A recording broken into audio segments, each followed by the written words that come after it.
Yeah, I believe that Christ's suffering and the demonstration of the kind of physiologic stress that his human body was under is manifested in the Garden of Gethsemane, where it's described that he was sweating blood. And there is a well-documented medical condition in which patients who are under tremendous amount of emotional stress and physiological stress can in fact sweat blood, because little blood vessels within the glands burst and then the blood is expressed.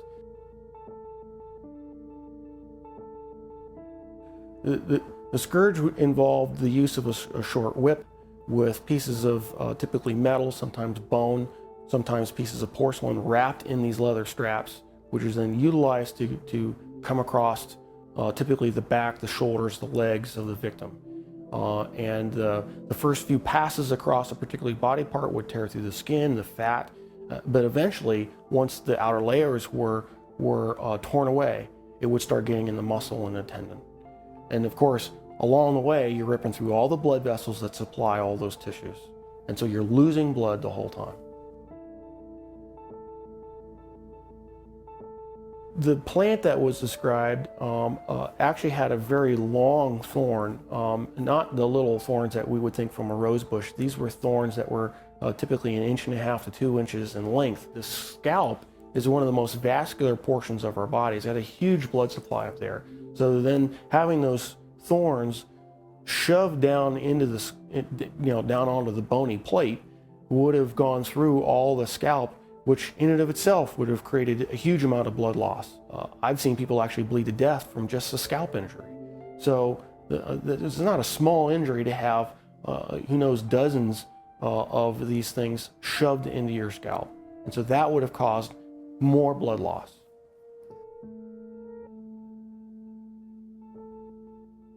Typically when a victim has to carry the cross, what has been described in the literature, in actual Roman literature, is they describe, they carry the crossbar.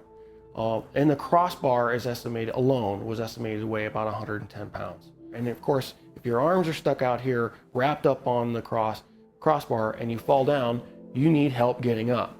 You just can't get up on your own, because there's no possible way without your arms to get up. So he would have needed help getting up. If he fell over, there's a good chance that he could have hit his chest, which then could account for the possibility of a cardiac injury. Anatomically, we consider the wrists as part of the hand. And so with the placement of the nails between the radius and the ulna, at that position, it still fits the definition of being in the hand, and it's in a position in which the nail won't rip out, which you have to have a solid point of fixation. Another interesting point about the placement of that is the median nerve goes right straight through that particular portion of the wrist. And so there would have been either destruction of the nerve or impingement of the nerve that would have created a tremendous amount of pain, so that every time you try to take a breath, it'd be agonizing. You'd be pushing down on spiked feet, which of course hurt, and then you'd be hanging on spiked arms. And so you alternate from excruciating pain to excruciating pain every time you take a breath. So even if he survives the actual crucifixion, he would have had to survive what I believe to be a lethal injury from the spear to find out whether he was alive or not. What's described is the loss of water and blood, and that would entail either either pleural effusion or pericardial effusion, and the blood would have come from either pulmonary artery, pulmonary vein, the aorta or vena cava, or the heart itself. None of those injuries, unless you're treated immediately by a trauma surgeon like myself, with all the advanced equipment that we have, would be survivable after even a few minutes.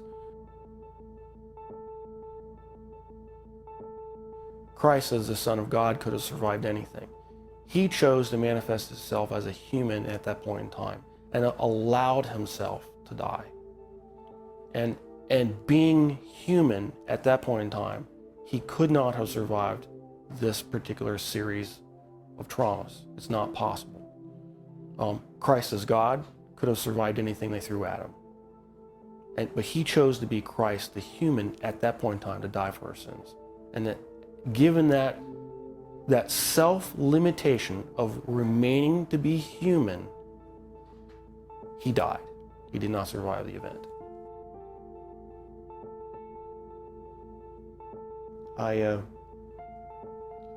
I'm profoundly impacted by it. Because I realized the price that he paid was something I would never be willing to do for probably anybody. It's very difficult for me to even sing songs about the cross, even in worship. Because I truly do understand what he paid, the price that he paid.